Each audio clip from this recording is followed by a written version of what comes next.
It's a decision no one takes lightly. Becoming a whistleblower can cost you your job, your marriage, even your freedom. But what happens if you do see something happening that's wrong and you decide to expose it? Well, strap yourself in because it's a bumpy ride ahead. I think this is one of the most alarming stories of recent years. If I comment, you might end up being prosecuted as well.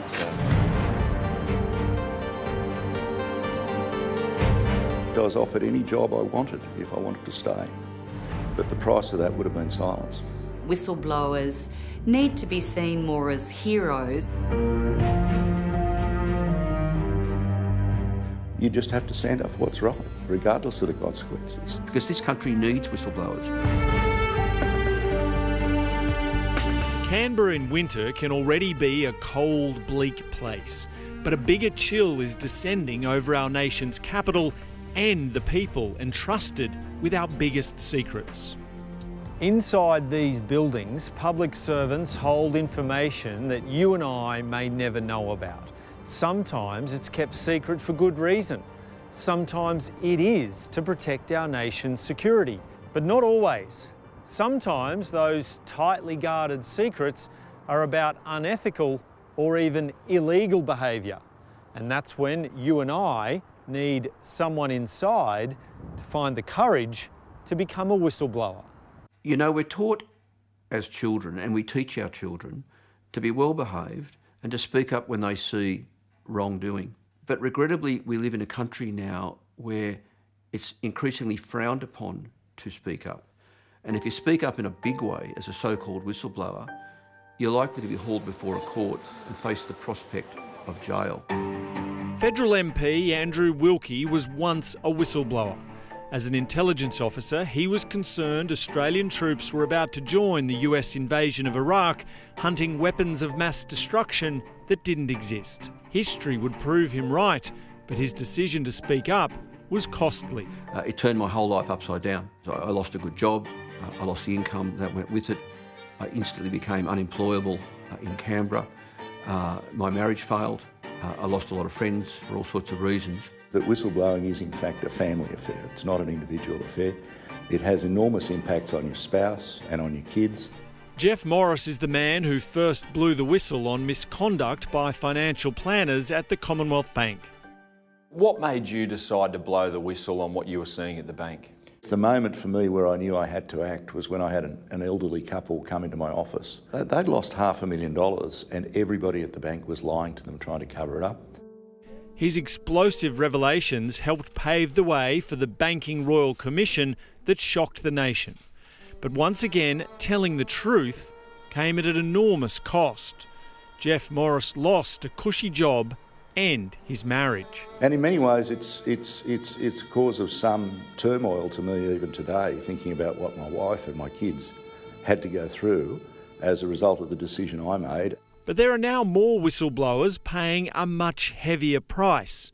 These 4 men face jail sentences of up to 160 years for the secrets they exposed. One of the cases, involving a former Australian spy known only as Witness K, could be held in secret hearings due to national security. His lawyer, Bernard Collaery, is being prosecuted too. There's a whole lot of dimensions of this which really should send chills down our spine. Witness K is before the courts now for something that happened 15 years ago between a rich nation, Australia, and one of the poorest, East Timor.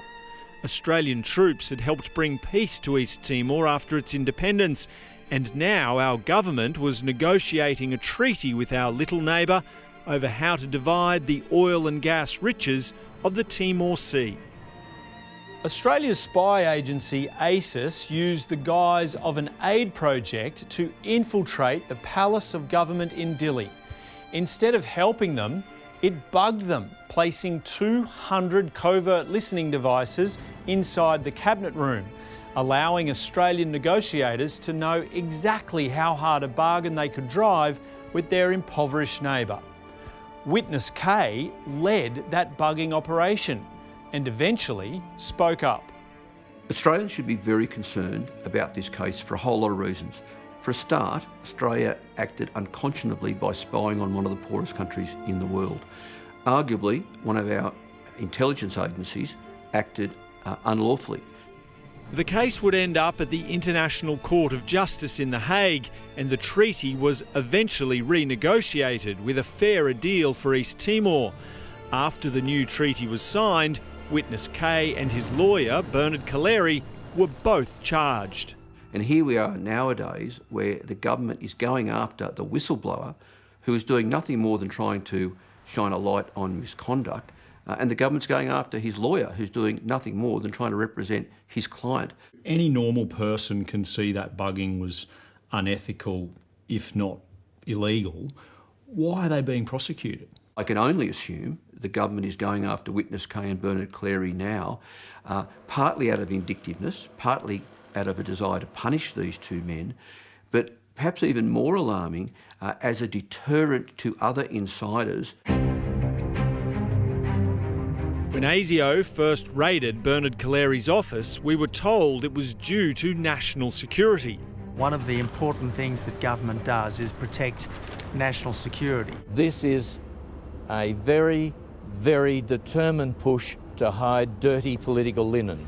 At his latest court appearance, Bernard Collaery was cheered by supporters. Hands off, Bernard Collaery! Hands off! Witness K! Drop the charges now! It warms my spirit to see that Australians are becoming concerned about the state of our democracy. National security orders prevent him discussing any of the exact details of his charges. If you ask me another question, you might end up on a charge with me further. A secret trial from which he could disappear into jail for a long period of time now, that really deeply troubles me. Australians should be concerned that bit by bit, new law by new law, we are slowly but surely moving towards being a police state. Australia should not take its democracy for granted. Serena Lillywhite is the CEO of Transparency International Australia. She's concerned that the recent AFP raids targeting media outlets will scare future whistleblowers. It's too easy, I think, to say decisions are being made because it's in the national security. But what that is really doing is having quite a chilling effect. The federal government has enacted new laws offering greater protection for whistleblowers in the private sector only. Jeff Morris says even those are sorely lacking. And you have to make the logical conclusion there, which is that this government doesn't want whistleblowers coming forward. He says the financial toll is so heavy, most people end up staying quiet. His decision to speak up meant his family missed out on material things, but his children eventually understood why. In many ways, I've taught them something more important, which is you just have to stand up for what's wrong, regardless of the consequences. They are heroes that need to be celebrated for their bravery, and they need to be protected and supported. The current crop of whistleblowers, in my opinion, are heroes, and they should be praised as such. And it's unconscionable for a government to instead be regarding them as criminals and going after them in courts of law. Where would we be without whistleblowers? ATO whistleblower Richard Boyle faces 161 years in prison and has begun a crowdfunding campaign to fight his case.